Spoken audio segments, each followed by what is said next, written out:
कमाल ये है कि दुनिया के सारे मजहब सब जानते हैं ये दुनिया कैसे बनी थी, कैसे मिटेगी, मरने के बाद क्या होगा, इनको सब इल्म है। इनको किसी को डायनासोर होते थे पहले ये नहीं पता था, किसी को नहीं पता।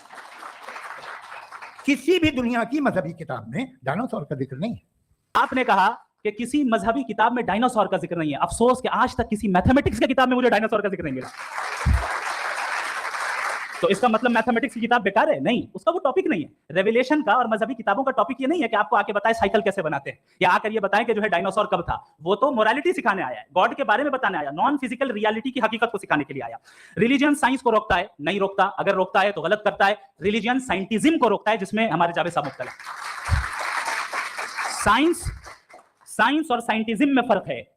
साइंटिज्म यह है कि आप समझें कि साइंस और साइंटिफिक मेथोडोलॉजी ये नॉलेज को हासिल करने का वाहिद सोर्स ऑफ नॉलेज है। यह है साइंटिज्म। हम इसे रिजेक्ट करते हैं। हम साइंस को तो तरक्की करते हैं, भाई आप हमारी पूरी तारीख कर लें, पढ़ लें तो आपको पता चल जाएगा। बहरहाल ये अलग टॉपिक है। उसके बाद इन्होंने एक लफ्ज कहा, वेटिकन ने फतवा दिया। वेटिकन का फतवे से कोई ताल्लुक नहीं है, दोनों कॉन्ट्राडिक्टरी अल्फाज हैं। उसके बाद उन्होंने कहा कि भाई हमें नहीं मालूम। अगर नहीं मालूम तो क्लियरली कह देना कि नहीं मालूम है, इसमें क्या हर्ज है? तो वही तो मैं कह रहा हूं ना कि आप कह दें कि नहीं मालूम, लेकिन क्लेम क्यों कर रहे हैं कि गॉड एग्जिस्ट नहीं कर रहा है? आप कह दे नहीं मालूम है, हो सकता है हो सकता ना हो, लेकिन आप क्लेम कर रहे हैं। The moment you say God does not exist, this is a claim and now the burden of proof is upon you too, जैसे हमारे ऊपर है। और क्यों है मैं बताता हूं, क्यों है ये भी मैं बताता हूं।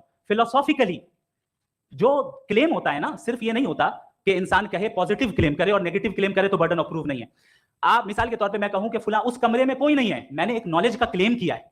उस कमरे में कोई नहीं है, मैंने एक नॉलेज का क्लेम किया। या तो मैं कहूं मुझे नहीं पता, हो भी सकता है नहीं भी हो सकता है, this is not a claim. लेकिन जब मैं कह रहा हूं कि वहां कोई नहीं है या मैं कह रहा हूं वहां कोई है, दोनों क्लेम है और दोनों के ऊपर बर्डन ऑफ प्रूफ है। हमारे ऊपर भी बर्डन ऑफ प्रूफ है, मैंने कंटिजेंसी आर्गुमेंट दिया। आखिरी चीज, इन्होंने कहा कि खुदा दुनिया बनाने से पहले 150 साल पहले या करोड़ों साल पहले क्या कर रहा था। अरे हजरत, चलें बहरहाल मैं जवाब दे देता हूं। आप हमारे रिस्पेक्टेड पर्सनैलिटी हैं, अगर आप नहीं होते तो मैं ऐसे एंटरटेन ही नहीं करता। टाइम, ये 100 साल पहले या 100 साल बाद, पहले बाद में अभी, ये वो अल्फाज हैं जिनका ताल्लुक टाइम से है। टाइम शुरू ही हुआ है यूनिवर्स की बिगिनिंग के बाद, तो उसके पहले खुदा क्या कर रहा था? सवाल इलॉजिकल है, ये फेलेसी है। यानी आप ये कह रहे हैं कि यूनिवर्स के बनने से पहले खुदा क्या कर रहा था? टाइम के बनने से पहले, पहले का ताल्लुक टाइम से, टाइम उस वक्त था ही नहीं, तो ये सवाल ही इनवैलिड है खुदा के ताल्लुक से।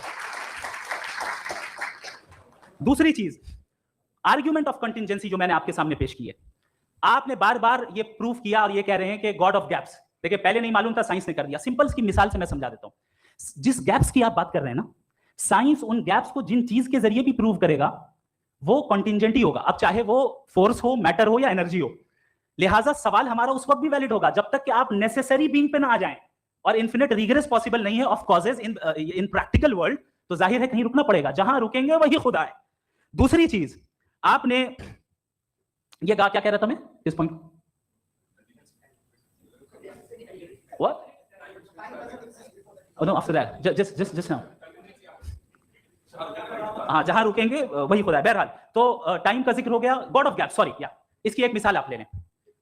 एक कार है, एक साहब ने देखा कि भाई कार जो है उसके व्हील्स कितने अच्छे लगे हुए हैं सही जगह पे, स्टीयरिंग जो है कितने अच्छे जगह पे लगी हुई, और सीट्स कितने वेल डिजाइंड है, कितनी प्रिसाइजली ये कार काम कर रही है।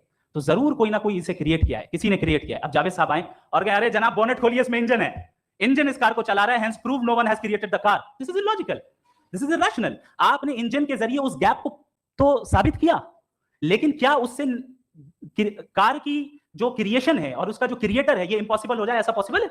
उसका सवाल खत्म हो जाए, ऐसा पॉसिबल है? नहीं। आपने गैप्स को फिल करके, कॉन्टिजेंट चीजों से गैप्स को फिल करके हमारे ऑब्जर्वेशन को और ब्रॉड कर दिया। अब हमें और पता चल गया कि ये जो कार है इसका सिस्टम कितना ज्यादा कॉम्प्लेक्स है। पहले कम समझते थे, अब कॉम्प्लेक्सिटी और ज्यादा वाज़ेह हो गई। अब हमें समझ में आ रहा है कि हमारी सर्टेनिटी और बढ़ गई कि जरूर इस कार को किसी ना किसी ने बनाया। यही मामला यूनिवर्स का है। साइंस हमेशा फिजिकल वर्ल्ड की चीजों को ही फिल करती जाएगी और फिजिकल चीजों से ही करती जाएगी, क्योंकि एम्पिरिकल एविडेंस का ताल्लुक फिजिकल वर्ल्ड से है। आप साइंस के जरिए मेटाफिजिकल रियलिटी को कभी साबित नहीं कर सकती। ये रॉन्ग टूल का इस्तेमाल करना है। ये वही काम है कि आप मेटल डिटेक्टर से प्लास्टिक डिटेक्टर करने चलें, जो कि जाहिर है सही नहीं है। Thank you.